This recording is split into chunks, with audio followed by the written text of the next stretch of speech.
Good evening. It is Saturday, June 27, 2026. The future was scheduled.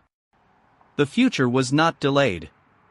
Today, the tech sector unveiled GPT-5.6 Sol. It is described as a next-generation model, which is a polite way of saying the previous generation has been sent to the digital glue factory after 3 months of service. Meanwhile, The Guardian reports that new evidence casts doubt on Robert F. Kennedy Jr.'s testimony regarding his 2019 trip to Samoa. An email has surfaced. The email suggests a mission. The mission involved vaccines. This contradicts his previous statement that the trip had absolutely nothing to do with vaccines. It appears the gap between what is said under oath and what is written in a CC line has become a canyon. We are currently building a bridge over that canyon using only unprecedented press releases. Welcome to the show. It is going to be a very long night.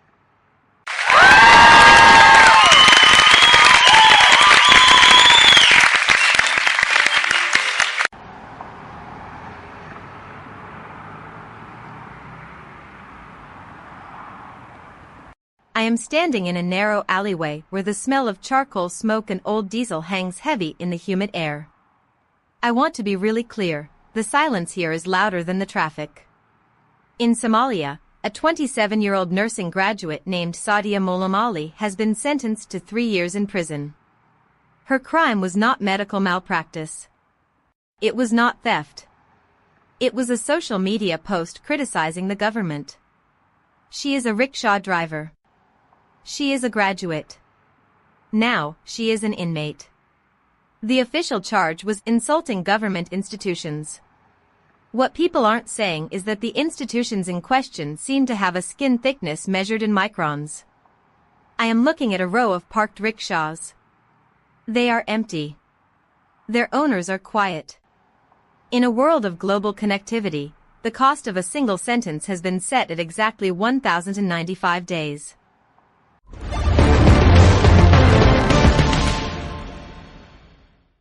Victoria, I hear the pathos, but the incentives here are transparent. This isn't just about a rickshaw driver, it's a brand protection play at scale.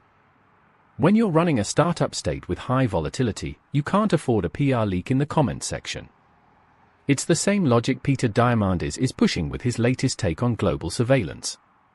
He says humans behave better when they're being watched. It's a classic Series B pivot. If you can't fix human nature, you just install enough cameras to simulate a conscience. It's high-performance optimization of social behavior. We're moving from a culture of values to a culture of adherence.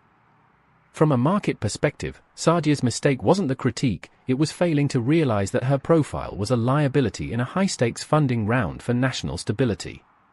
That tracks. It's cold, but it tracks.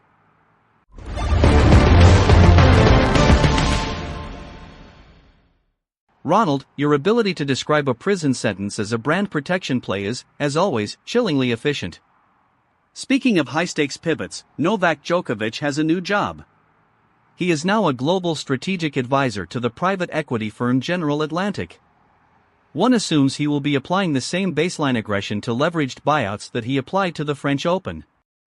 At the same time, Netflix has finalized its transition to a unique email per profile model.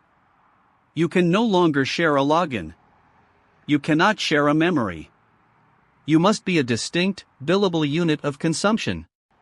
The streaming service described this as an experience enhancement. The enhancement is for the balance sheet. The experience is for the exchequer. It seems the only thing we are allowed to share these days is the air, and even that is currently being monitored for unauthorized particulates. The Netflix move is just basic hygiene, Alistair. They're closing the attribution gap.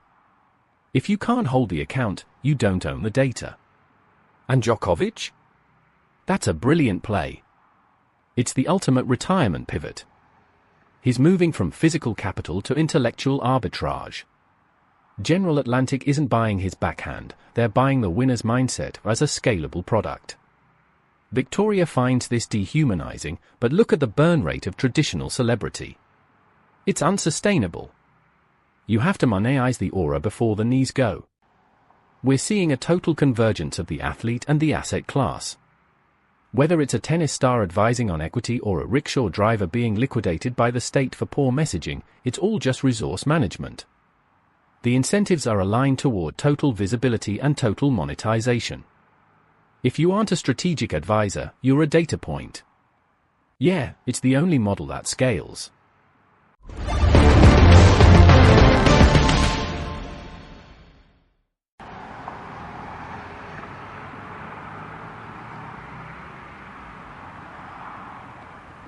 Ronald, I want to be really clear. Calling a 3-year prison sentence resource management is exactly why people stop listening to economists before the fire starts. I'm currently looking at a thermometer in central Berlin. It is reading 39 degrees Celsius. The Austrian Grand Prix has declared a heat hazard. They are racing cars at 200 miles per hour while the track literally melts beneath them. What the official briefing buried is that the local water supply is being diverted to keep the VIP hospitality suites cool while the surrounding towns are being told to limit their showers. There is a specific sound a city makes when it's reaching its boiling point. It's a low hum of air conditioners and tempers. We are optimizing for the spectacle of a race while the spectators are physically failing. This isn't a pivot, Ronald. It is a collapse with a very expensive sponsorship deal.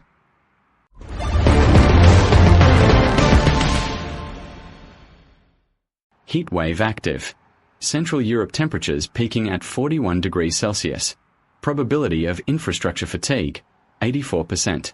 Thunderstorms developing over the English Channel. Heathrow Airport reporting 600 delayed departures. Gatwick Airport reporting total ground stop. Probability of terminal overcrowding, 99%. Marine expedition off Brazil identifies 31 new species. These species are located in mid-water zones. They are currently being catalogued. Probability of extinction before next data cycle, 12%. Solar radiation levels elevated. GPT-5.6 Sol server farms requiring secondary cooling. Probability of localized grid failure, 31%. Please remain in climate-controlled environments.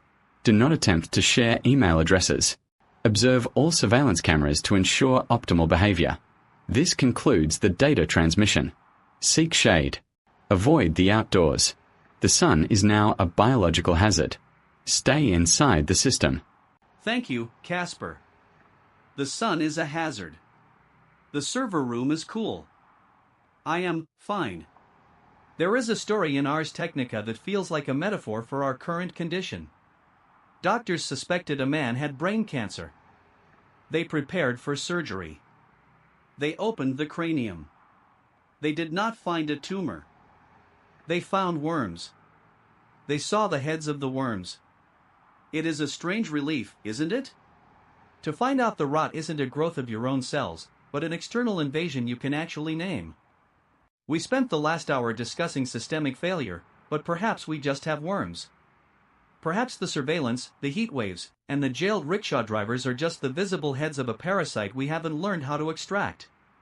Casper, if you're listening, please don't calculate the probability of my obsolescence tonight. I've had quite enough of the clinical truth.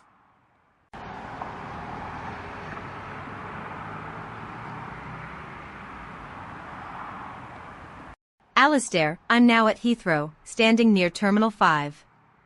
The air is thick with the smell of damp asphalt and frustration. There are families sleeping on suitcases because their flight to a holiday they saved for all year was cancelled by a cloud. The official statement called it a meteorological disruption.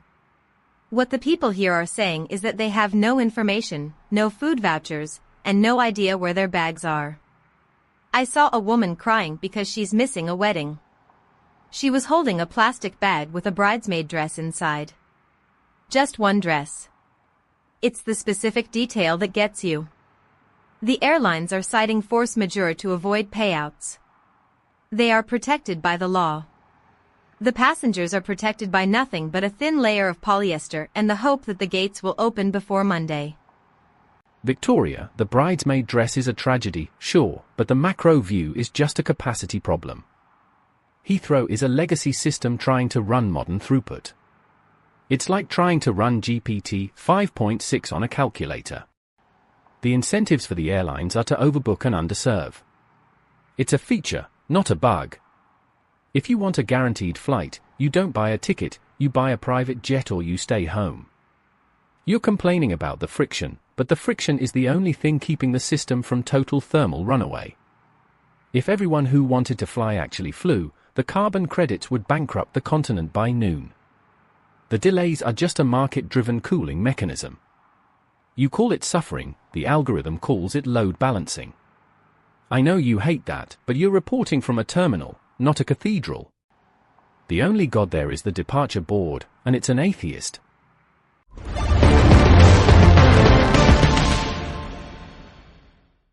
The departure board is an atheist. Ronald, I'll be stealing that. We return to Robert F. Kennedy Jr. The emails from his colleague describe a mission to Samoa in 2019. This was just before a measles outbreak that killed 83 people, mostly children. He told the Senate the trip had nothing to do with vaccines. The email says it was a mission. The mission is now a matter of public record. The senator who questioned him called it a discrepancy.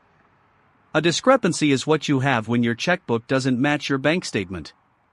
It is not usually the word used for the space between a mission and a tragedy. But in 2026, we prefer the softest words for the hardest truths. We use discrepancy.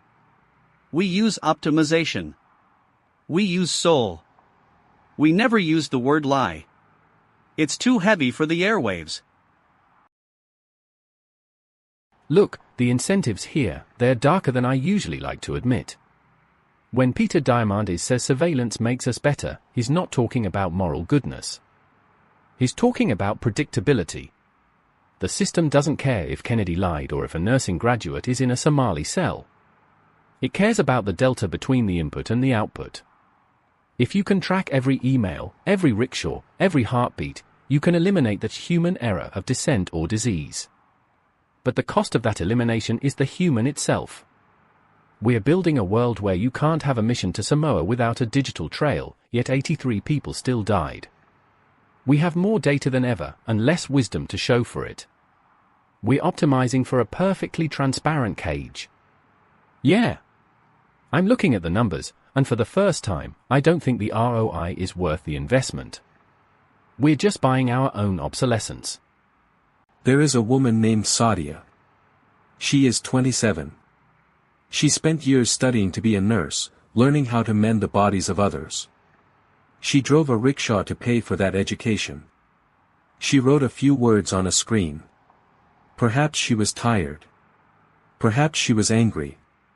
Tonight, she is sitting in a room with concrete walls. She has a number. She has a sentence. She has 3 years of silence ahead of her. Her name was not mentioned in the press release about the new antibiotic megaclusters. Her name was not in the preview for GPT-5.6. She is not a strategic advisor to a private equity firm. She is the cost of a system working exactly as it was designed. If the system is perfect, why is she still there? Good night.